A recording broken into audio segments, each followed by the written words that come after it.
Hi guys, it's Thursday the 14th of April, it's 20 past 7. I just thought I'd give you a bit of a look-see at the allotment. We were up here earlier on, but this allotment, which has been empty for quite a while, has now got a new tenant, and up there they had a bonfire burning, and I was downwind of it, so I'm a bit stinky right now, and also I was a little bit conscious about doing a video while they were here, but anyway, I've come back up now, so I'll just give you a little bit of look, see what's going on. Right, we had a little bit of warmer weather, and the overwintering onions are really gaining some size now. Need weeding again, but they're starting to bulk out now. Now, I don't know if you remember, but this big 8-foot by 4-foot bed was empty the other day. Well, my last update. It's full. We didn't end up videoing us filling it. Basically what we did a load of layers of cardboard, all the contents of that black compost bin, a couple of big Verve compost bales, and then a bit of topsoil. And then today, 72 of the onion sets that I started in modules back in March, as you'll see, they've got a good set of leaves on them and a real good root system. So I planted those out, and there's just a little bit of space down there for me to plant some more. So glad I've got them in. It's starting to look a little bit like, yeah, things are taking shape. And this bed here, I don't know if you remember, but this had a very small pallet collar around it of that size, and we gently put one the same size as this around it and filled it with soil, so that now they're even. And now that this has been sited properly, this area is going to have proper pegged wood, weed suppressant, and it'll all be wood chipped neatly. I mean, this isn't very neat, there's patches, but we ran out of chip-ins. Anyway, Dad's got a bit more now, so right, let's nip up to the parsnip bed, because I got a bit of a shock up there. Right guys, here we are at the parsnip bed, and as you'll see, you can still see where the toilet rolls were, and something has pretty much eaten a lot of them. I think there was 25 in here, and there's 5 left. To say I was a little bit cheesed off would be a bit of an understatement. Anyway, lesson learned, it's either slugs or pigeons, or I don't know. So what I've done, I've cut off the tops of some plastic bottles and covered the ones that remain. If I can at least salvage some, that'd be good. And then you can see the remaining toilet roll tubes. What I'm going to do now, I've just been and bought some more seeds. I'm going to put maybe 5 or 6 seeds in each station and cover them with these plastic bottles as well. See if they germinate. If they don't, well then I'll chip some more. If it is slugs, they're going to slice itself open trying to get over that the plastic. If it's birds, well, I don't know. I think they'd probably find it a little bit uncomfortable trying to get the head in there. But there's only so much I can do. I'm a little bit annoyed about it, but not a lot I can do. I'll just take you over here. The rhubarb's really coming on now. I don't know if anyone can tell me, but that in the middle there, is that a flower head? Should it be there? Or is it just where it's budding? That in the very centre. You can let me know, guys.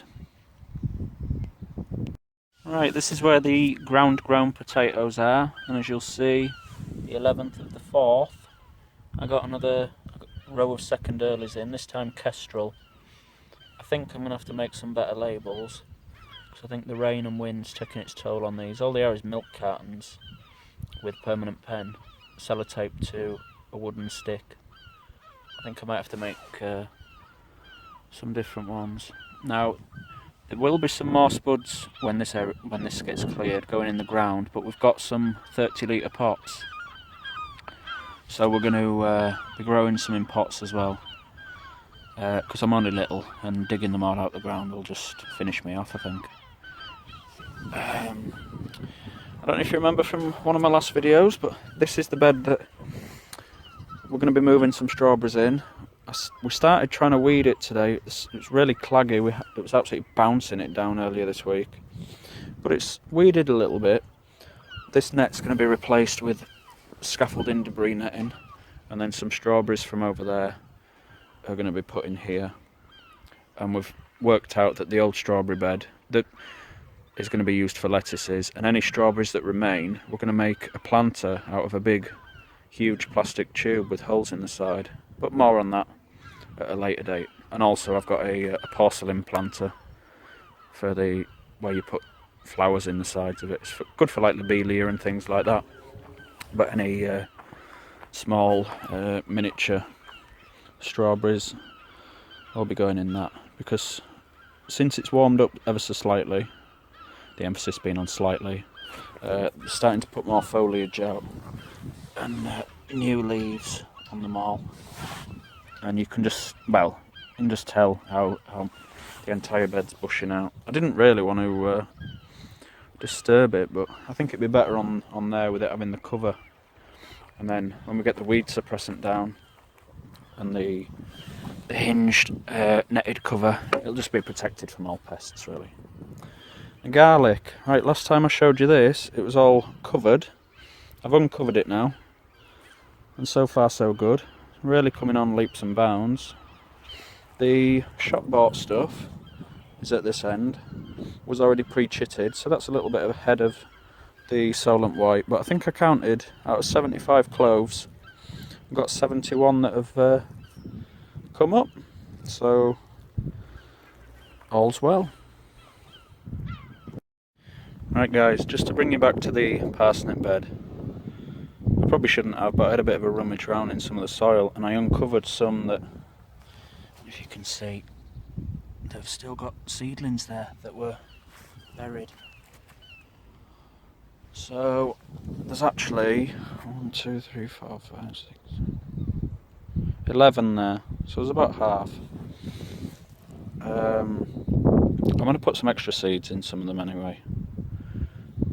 If it doesn't work, I'll chit some more at home. And that's it. Just before I go guys, you might remember me showing you these. This, believe it or not, is mine and my wife's old bed base in 2 parts. It was in that greenhouse. Now you'll notice the plywood and the supporting sections have gone now. They were going to be getting made into raised beds, but we've decided for this season they're going to be boxed off around the outsides, the top, and used as a cover for carrots to stop carrot fly, with fleece. And then in other years it could be put netting on, stop butterflies and things. So that's what we're going to do with those. So I just thought I'd give you a bit of a look at them now that they're finally out of the greenhouse. So that's it for now. Just a bit of a short update. Just show you how things are going, how things are progressing. I see it all the time, so it's hard to see when things are doing better. But I just thought I'd in particular show you the onion bed. So thanks for watching guys. If you enjoy my videos, please like, comment. I love reading the comments, getting people's opinions, feedback, suggestions, praise. And of course, if you want to follow our little journey, please subscribe. Thanks for watching, take care, and bye for now.